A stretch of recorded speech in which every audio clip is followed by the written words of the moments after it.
오늘은 추수감사주일입니다. 매년 우리가 추수감사주일로 지킵니다. 추수 단어를 빼버리고 우리가 감사라는 이 말만 하면 오늘 특별한 감사를 우리가 고백하는 날이기도 합니다. 맥주 감사는 구약에서 우리 추수를 하고 난 이후에 하나님께 감사하는 제사로 하나님 앞에 올려드린 절기입니다. 또 추수감사주일은 우리가 성경에 없는 것이라고 말합니다. 우리 신앙의 자유를 찾았던 그 성도들이 종교개혁 이후에 신앙의 새로운 장소를 찾아서 그 자유를 찾았던 것이 미 아프리카 대륙입니다. 그래서 미국에 가서 그들이 땅을 개척하고 그렇게 그 원주민들을 처음에는 땅에서 몰아내게 됐지만 그들이 함께 살아갈 수 있는 그런 일들을 함께 나누고 누렸던 것입니다. 그리고 생사를 걸었던 그 자유의 항해길에서 많은 사람들이 죽었지만 그 새로운 땅에 들어가서 그들은 하나님의 은혜를 삼으며 먹고 또 먹을 수 없는 그런 양식이 부족했습니다. 그런 양식이 부족함에도 불구하고 내년 한 해 종자와 씨를 얻기 위해서 그들이 굶주리면서 허리를 돌면서 그들이 수고하고 애쓴 그 모든 것에 풍족하여서 나눈 감사가 아니라 정말 하나님께서 그들에게 주신 그 소출의 은혜를 주신 것에 대해서 감사하면서 강의를 나누어서 그렇게 한톨 한톨 나누어 먹으면서 감격의 눈물을 흘려 감사를 했던 것이 절기가 되어서 추수감사주일로 우리 한국교회도 이러한 전통을 지켜서 함께 감사하는 날로 지킵니다. 여러분, 신앙의 삶에서 이런저런 요곡들도 있고 하지만 이런 우리 선진들이 지켰던 이런 절기들은 우리가 좀 개선하는 것도 상당히 나쁘지 않다라고 저는 좋다라고 생각을 합니다. 여러분이 그런지 모르겠지만 오늘 우리가 살펴보려고 하는 말씀은 우리 신명기 16장에 있는 절기에 대해서 소개하고 있는 부분이 있습니다. 그래서 16장 1절 17절까지 연결되어져 있는 3대 절기를 통해서 우리는 하나님 은혜를 또 감사를 왜 해야 될 것인가 또 어떤 감사를 해야 될 것인가 하는 것을 한번 생각해 보고자 합니다. 여러분 조상들이 그냥 우리 조상은 아니지만 믿음의 조상들이 흘러갔던 그 추수감사주일 그들이 콩 한 톨, 옥수수 한 톨을 놀아 먹으면서 눈물을 흘리면서 먹었는데 그것을 한번 연상해보면 여러분 지금 그 자리에서 내가 이것을 강명히 이것을 하나 나눠 먹고 있다면 여러분 너무 기쁘고 좋겠지요. 그들은요 정말 생사를 걸고 눈물을 흘리며 정말 씨를 뿌리고 기쁨으로 단을 거두는 한 톨 한 톨이 기쁨으로 단을 거두는 그런 마음으로 하나님께 감사하면서 먹었습니다. 여러분에게도 이런 감사가 좀 제발 일어나기를 주의 이름으로 축복합니다. 감사가 잘 안 일어날 것 같아요. 우리가 사람들 만나보면은 감사를 할 줄 아는 사람이 있는가 하면 많은 것을 얻고 누리고 도움을 받아도 감사에 대해서 인색한 사람이 있습니다. 여러분 감사가 없다면 그 사람은 어떤 삶을 살까요? 어떤 삶을 산다고요? 감사가 없는 삶은 그냥 우리가 표현할 때 안 좋은 표현을 이런 것 들어서 그냥 자기가 모든 것을 다 할 줄 알고 자기가 모든 걸 다 하는 것처럼 사는 교만한 사람이 되고 맙니다. 감사가 있다는 것은 내가 부족하고 내가 할 수 없는 것, 내 능력 밖의 것을 누군가가 해주었구나. 그 누군가가 바로 우리는 하나님이십니다. 하나님 그분이 저와 여러분의 어려운 것, 쉬운 것을 다 해결해 주었는데도 불구하고 우리는 우리가 다 한 것처럼 생각하는 겁니다. 그래서 여러분의 입술에, 여러분의 삶의 고백이 매 순간마다 감사가 이어지기를 감사 한번 해볼까요? 한번. 그렇게 입술의 감사가 끊이지 않기를 주의 이름으로 축복합니다. 이스라엘이 지켰던 절기가 몇 가지가 있습니다. 특별히 중요한 절기 가운데 꼭 지켜야 될 절기가 이 3대 절기라고 이야기합니다. 6월절은 우리가 잘 아시는 대로 6월절은 언제 지켰는지 아시죠? 6월절 그때 6월달에 지킨 것이 아니고 넘어간다라는 의미가 있는 절기입니다. 그러니까 이게 오늘 본문에서 아비벌이라고 하는 것은 이스라엘의 절기로서는 정월달에 속한 우리나라 보면은 2월달과 같은 양력으로 보면 1월달과 같은 이런 절기의 시작이라고 보시면 됩니다. 이스라엘 달력으로서는 3월, 4월경이 정월달 이렇게 시작되는 절기 달로 그렇게 여깁니다. 우리가 여호수아서를 볼 때에 모맥을 거두는 시기라고 했으니까 그때를 생각하면은 요단강 강물이 넘치고 할 때는 언제입니까? 보리를 추수하고 거두는 시기입니다. 그러니까 6월절에서 쭉 연결되어서 모맥을 거두는 시기, 맥추절이라고 하는 이런 절기와 연결되고 또 맥추절을 또 통해서 그 날짜가 끝나고 난 이후에 일주일간을 초막에서 종되었던 것을 생각하며 그때 우리 조상들의 믿음의 조상들이 겪었던 고초 또 하나님이 우리 믿음의 조상들에게 베풀어 주었던 은혜들이 무엇인가 하는 것을 몸소 일주일간 체험하면서 그러니까 텐트를 치고 밖에서 그것을 우리 현장 실습을 합니다. 요즘 최근에 제가 뭐 확인을 하진 않는데 믿음의 사람이라고 잘 알려져 있는 달렌트 한 사람 신현준이라는 이 양반이 절에 가서 템플 스테이를 한다고 그렇게 가서 수양하고 한다는 이야기가 전해져서 참 대실망을 했습니다. 여러분 신앙 고백하고 삶이 간증하고 다닌다고 해서 그 삶이 온전히 하나님 앞에 서 있다고 말하기는 좀 어려울 것 같습니다. 때로는 그 사람이 얼마나 많은 사람들이 힘들고 어려울 때에 달리기 봉무엇인가 하는 거 달봉인가 이렇게 해가지고 그런 용기 심어주는 그런 인물로 또 주인공으로 섬겼던 그런 사람이 왜 템플스테이를 하고 있는지 모르겠어요. 저희 가서 뭐 배울 게 있을까요? 물론 배울 거는 있겠죠. 우리 신앙에 도움은 절대로 되지 않습니다. 그런 행동을 했다는 것에 있어서 참 안타까움이 있지만 여러분은 그런 우상의 자리에 서지 않는 지혜가 여러분의 삶에 나타나기를 정말 부탁을 드립니다.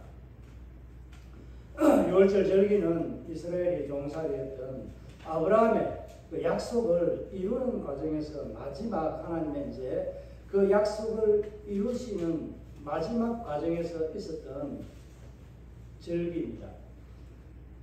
아마도 이스라엘 백성들이 가나안 땅에서 바로 하나님께서 아브라함에게 주신다고 약속했던 그 약속의 땅에 들어가게 되었다면 그 땅을 차지했다면 어떻게 됐을까 한번 생각해 보신 적이 있나요? 아마도 어떻게 되었을까? 아마도 이렇게 되지 않았을까라고 생각을 해봅니다. 여호수아가 그 가나안 땅을 정복할 때에 전쟁할 때에 특이하게 등장하는 단어들이 몇 개가 있잖아요. 그 성은 크고 견고하다. 또 그 지역의 주민들은 희골이 장대하다. 거인들이 살더라. 또 철병거가 있다. 뭐 이런 이야기들이잖아요. 우리가 싸우기에 조금 불리한 것들이 있다라고 하는 그런 이야기들의 내용들이 간혹 있습니다. 실제 사실이었고 또 정탐꾼들이 보고 왔던 그 상황도 볼 때에 부정할 수 없는 현실이었습니다. 그러나 여호수아와 갈렙은 현실을 본 것이 아니라 하나님의 약속의 말씀을 그는 듣고 믿고 돌아와서 보고했습니다. 여러분 신앙 안에도 현실을 보고 두려워하지 마시기 바랍니다. 하나님이 더 크고 더 위대하시다는 것. 지난번 우리 사무엘과 우리 한번 보았죠. 우리 하나님은 현실보다도 크시고 온 우주의 주인이시고 만물을 조성하신 창조주 하나님이십니다. 뭐가 부족하고 뭐가 능력이 없어서 인간에게 힘을 빌리고 그렇게 하겠습니까? 우리 하나님은 저와 여러분과 함께 하기를 원하고 내게, 내 자손, 내 자녀에게 복을 주시기를 원하고 내가 할 수 있는, 하나님이 자신이 할 수 있는 일들을 누구에게 맡기는 거예요? 그 영광을 주고 싶어 하는 자에게 맡기는 거예요. 그 영광을, 가나안 땅에 들어간 영광을 주고 싶은 자가 누구예요? 요수와 갈렙 두 사람뿐이었습니다. 믿음으로 바라보고 믿음으로 고백하는 자들에게 주어지는 은혜가 하나님의 그 약속의 땅에 들어가게 된 겁니다. 여러분, 이런 은혜의 삶들이 여러분 안에 감사가 만들어내는 신앙의 삶의 명문가가 되는 길을 만들어주는 겁니다. 그래서 왜 하나님께서 소수이지만 70명, 75명이 왜 애국 땅으로 내려가게 되었을까? 그 이유는 간단하죠. 소수가 그 많은 힘센 그 부족들을 당해낼 수 있었겠습니까? 아직 요소에서 다 끝나지 않았지만 사사기를 넘어가는 그 과정에서 보면 알 수 있습니다. 요수아가 죽는 날까지, 죽기 전까지는 그들이 여호와만 섬기고 여호와의 말씀대로 순종하며 살아왔습니다. 그리고 요수아가 다 죽고 난 이후에 그들은 바로 한 세대가 지나가기 전에 하나님을 떠나서 바알신과 아세라 이런 신들에게 복을 달라고 그 원주민들의 신앙의 삶에 젖어들어서 오히려 하나님을 버리고 떠나버립니다. 그런 삶을 살 것인데 아브라함 그 식구 몇 사람이 무엇을 상대하고 무엇을 얻겠습니까? 하나님은 거부가 되는 민족의 많은 무리들이 형성이 될 수 있는 좋은 조건, 보호받으면서 살아갈 수 있는 조건. 애굽에서는 목축하는 사람을 싫어하기 때문에 하나님은 그 고센 땅에다가 이스라엘 자손들을 심어둔 겁니다. 그것이 안전하게 보호해 줍니다. 형들은 요셉을 팔아버렸지만 두려워하지 마셨어요. 이것은 하나님이 당신들을 앞서서 당신과 내 아버지, 우리 형제들을 생명을 보존하기 위해서 앞서 먼저 이런 방법으로 나를 이곳에 보내어서 총리가 되게 해서 당신들을 영접할 수 있도록 먼저 보낸 겁니다. 여러분부터 작정하고 이 형제들, 형님들 작정하고 이를 갈고 원수 갚을 궁리를 하겠죠. 아무도 그렇게 하진 않겠지만 그 하나님의 은혜가 승리가 우리는 증명할 수 없는 거예요. 그렇게 하나님은 애굽에서 아브라함의 약속을 자손들이 하늘의 별과 같이 많아질 수 있는 힘을 기를 수 있는 그런 터전을 고센 땅에서 만들어주신 겁니다. 그 만들어준 땅에서 그들은 고통하며 신음하며 하나님을 이제는 부르짖기 시작했습니다. 애굽의 노역이 너무나도 힘들고 어려웠기 때문에 하나님의 약속이 생각이 난 겁니다. 여러분, 기간이 좀 지났지만 430년 정도 지났지만 이 아브라함으로부터 제가 730년 됩니다. 그것을 떠나서 종살이로 들어간 게 400년, 430년입니다. 그 긴 동안 하나님을 제대로 부르지 않았다는 겁니다. 그럼에도 불구하고 하나님은 부르는 그들에게 적극적으로 응답하셔서 6월절이라는 이런 일들을, 기가 막힌 일들을 준비해놓고 이스라엘을 출애굽시킬 하나님의 계획을 실행합니다. 그래서 마지막 하나님께서 자기 백성들, 자기 장자를 지키고 그들에게 생명을 주고 하나님의 살아계심을 보여주는 마지막 장면이 6월절입니다. 6월절에서 우리가 생각할 것은 6월절 하면 생각나는 게 뭐가 있습니까? 문설주 임방에다가 양의 피를 바르는 겁니다. 양의 피를 바르고 또 양고기를 그날 밤에 먹습니다. 이게 6월절에 지키는 일들 중에 한 가지인데 6월절에 먹는 음식이 있습니다. 6월절에는 먹는 게 뭐가 있을까요? 조금 전에 말씀드렸는데 어린 양, 양고기를 먹습니다. 그 다음에 무교병이라고 하는 오늘 본문에 나오는 6월절에는 반드시 이스트가 들어가지 않는, 빵을 부풀게 하는 이런 재료가 들어가지 않는 딱딱한 빵을 먹게 돼요. 한 가지는 뭐가 있을까요? 썬 나물입니다. 썬 나물을 이 세 개를 먹는 것을 유월절 3대 음식이라고 그렇게 말합니다. 왜 이런 것을 먹었는지에 대해서 뭐 자세하게 설명하고 있지만 간단하게 말하면 오늘 유월절 고기를 뭐라고 표현하고 있는지 혹시 압니까? 오늘 본문에서 말씀하고 있는데 5절, 6절, 7절에 보면은 그 답이 나와 있습니다. 고난, 고통의 맛을 가지고 있다라는 의미를 말합니다. 한번 5절, 6절, 7절 한번 읽어볼까요? 우리 다같이 한번 읽겠습니다. 시작. 유월절 제사를 내 하나님 여호와께서 내게 주신 각 성에서 드리지 말고 오직 내 하나님 여호와께서 자기의 이름을 두시려고 택하신 곳에서 내가 애굽 땅에서 나오던 시가 곧 초저녁 해질 때 유월절 제물을 드리고 여호와께서 택하신 곳에서 그 고기를 구워 먹고 아침에 내 장막으로 돌아갈 것입니다. 아멘.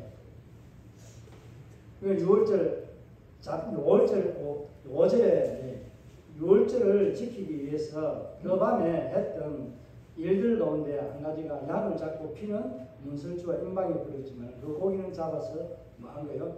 먹은 겁니다.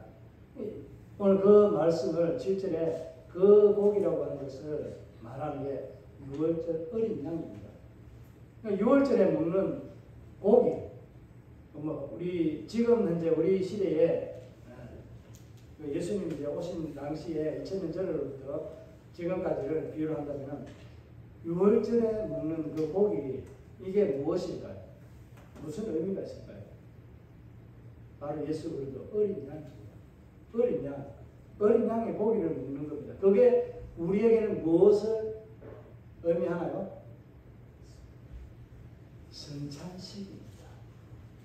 유월절에 잡히시던 밤에 주님께서 성찬식을 하셨잖아요.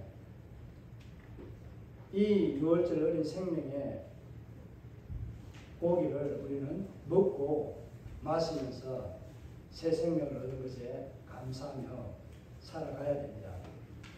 이게 유월절의 가장 큰 의미는 우리가 패스 오브라고 하는 넘어가다라는 죽음이 넘어가다. 죽음의 사자가 이 집에는 누군가가 죽었구나, 피 흘렸구나 하는 그 피를 보고 넘어갔다라는 그런 의미에서 유월절이라고 합니다. 넘어가다라는 표현을 합니다. 우리에게 오늘 이대로 유월절을 적용하면 무교병 이런 것들을 먹는 이런 것들을 의식적으로 형식적으로 바라보지 마시고 정말 하나님께서 오늘 나를 구원하신 예수 그리스도 유월절에 내가 세상 가운데서 모태로 태어났든지 어찌했든지 간에 내가 예수를 고백하고 정말 우리가 인격적으로 만났다라고 하는 그런 거듭난 삶의 은혜 자리에 서게 되는 그날을 우리는 유월절이라고 보면 됩니다. 그 유월절에 그 은혜를 입었다면 여러분은 어떻게 살아갈 것입니까? 그냥 이래 유월절 절기 음식이나 이런 것들을 먹고 이렇게 하면서 여러분이 나는 구원받은 자로 삶을 사는 것을 이것으로 보여준다라고 말할 수 있겠습니까? 이거는 형식이 아니라 실제 삶입니다. 연습이 아니라 실제입니다.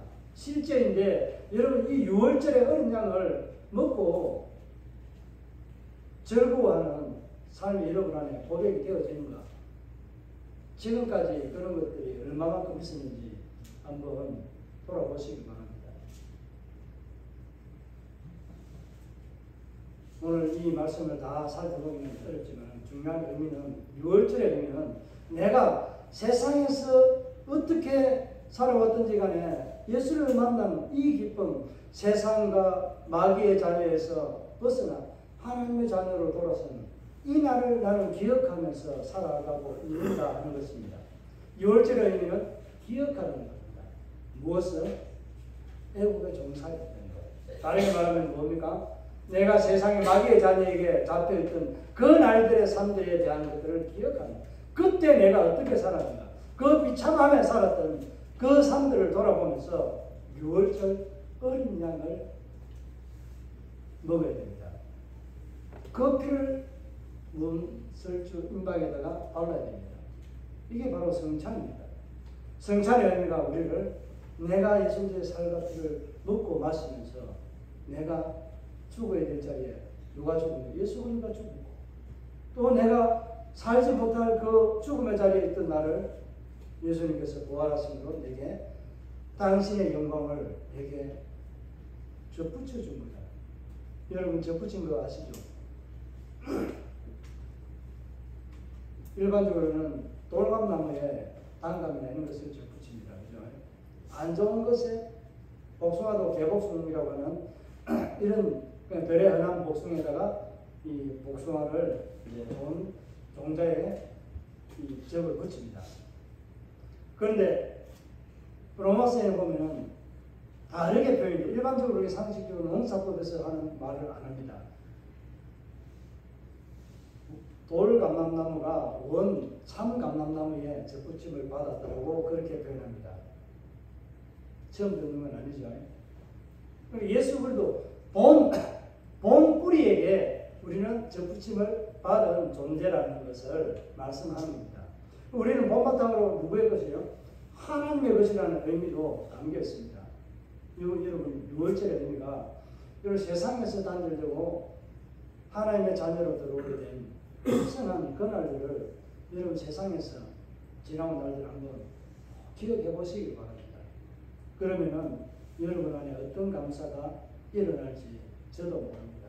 여러분만이 아는 하나님의 은혜가 있고 그 속에 담겨 있는 6월절의 의미를 좀 누려보시기를 바랍니다. 음식은 쓴 거, 나물 이런 거 먹는 거, 이런 것들을 먹는다고 해서 하는 것은 아니지만 그 의미를 생각하면서 기억하는 겁니다.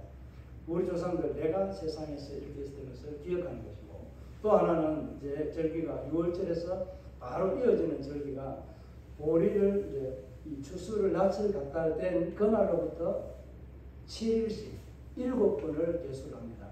그래서 이것을 77절이라고 말합니다. 그 7번씩 계산하는 거 이건 안 잊어버리겠죠.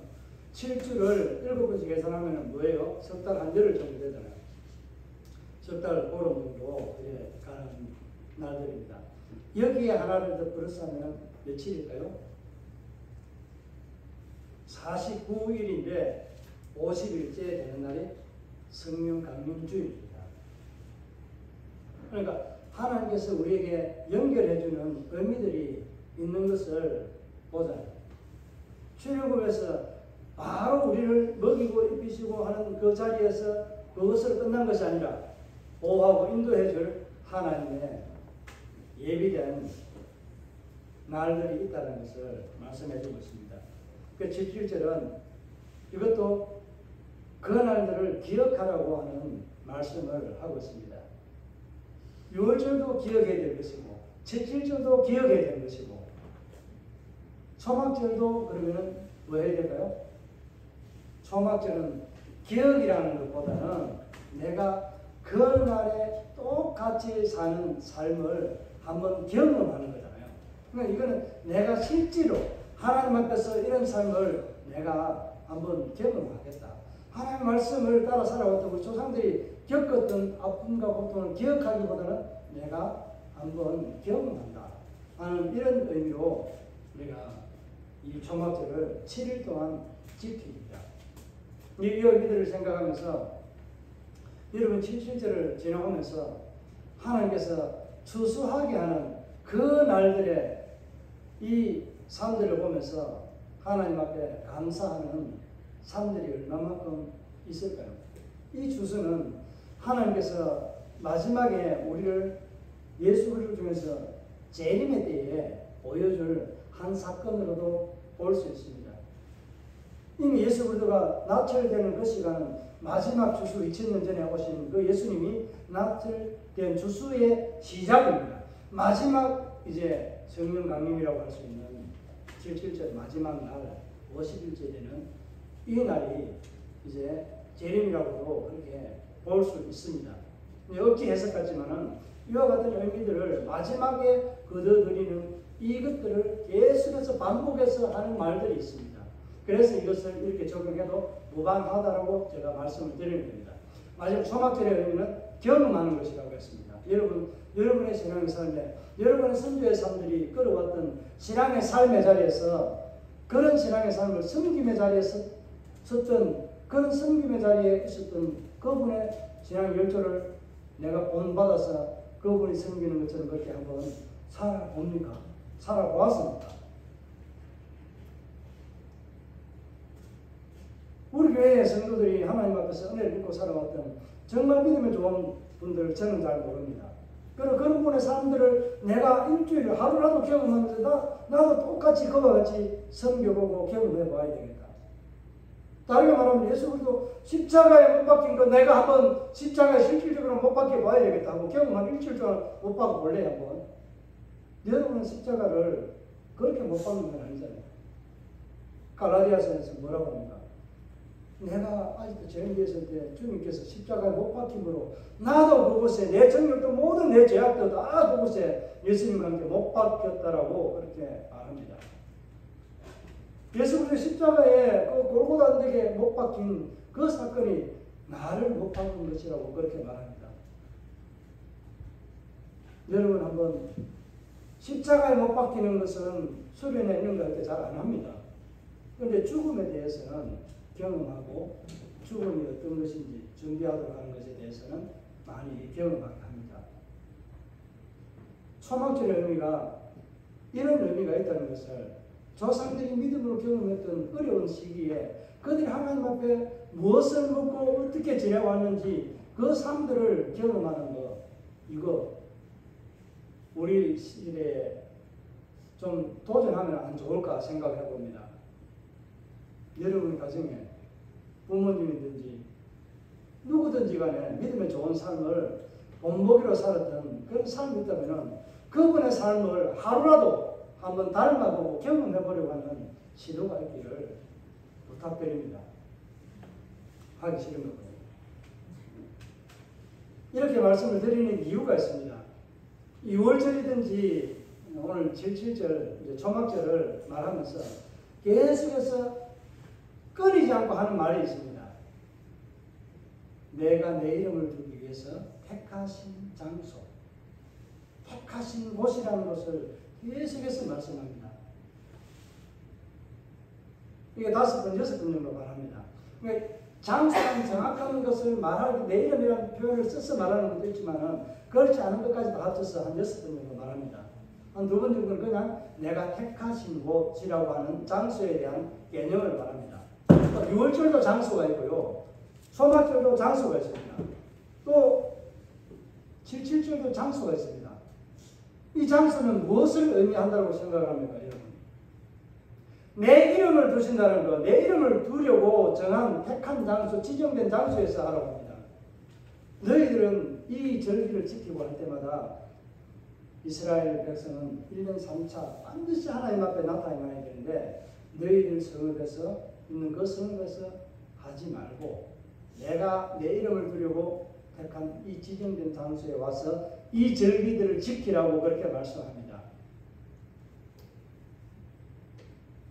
여러분 그 장소가 어디입니까? 지금 현재는 어디일까요? 모세가 들려준 데는 어디예요? 성막입니다. 성전이 있는 곳입니다. 성전에 여호와의 이름이고 제초부터 생활까지 여호와의 이름은 그곳에 떠나지 않고 여호와의 영광은 그곳에 머물러 있다고 말씀하십니다. 여러분 그렇다면 지금 이 시대를 살아가는 우리에게는 내 이름을 두시려고 택한 그곳이 어디일까요?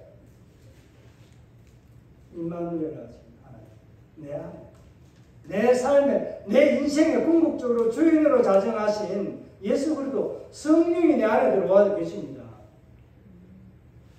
성령이 예수 그리스도 그분의 이름을 내 안에 드리기 위해서 하나님 아버지께 계획한 모든 것을 이루시기 위해서 성령이 내 안에 들어와서 성령의 전이 되게 합니다. 성전이 되게 한 겁니다.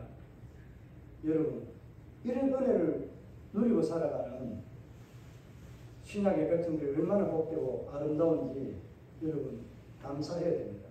근데 모세는 내 이름을 두려고 한 그 장소에 나올 때 뭐라고 말해요?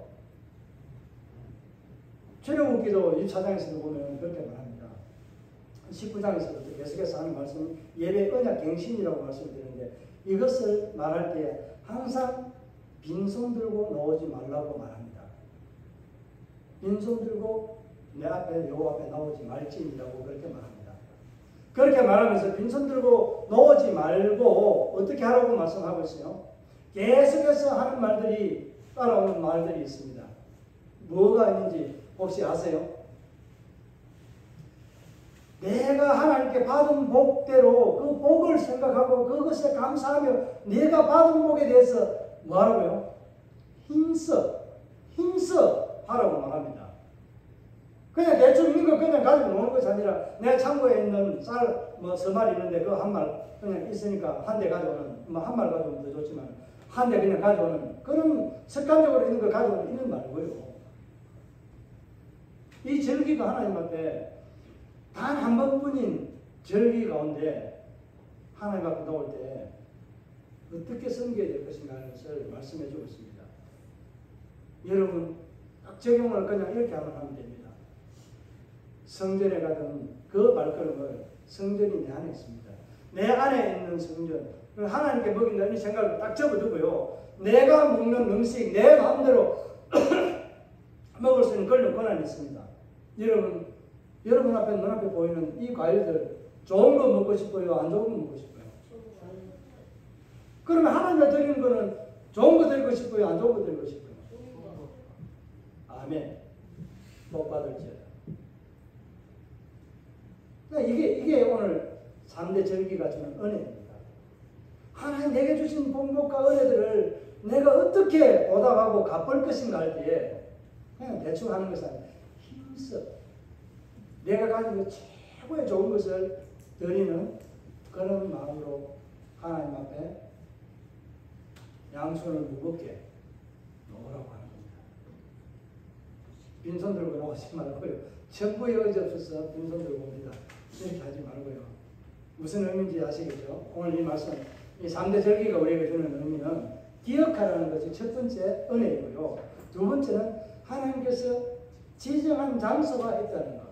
그 지정한 장소가 구약에는 성전이었다면 이제는 나에게 찾아오신 하나님, 성전이 된 나의 삶을 하나님 앞에 드릴 때에 가장 최고의 삶으로 여러분 드리시기를 바랍니다. 이것을 힘써 드리라는 거예요. 물질도 여러분 감사헌금도 하나님 앞에 힘껏 하시기 바랍니다. 힘껏 하세요.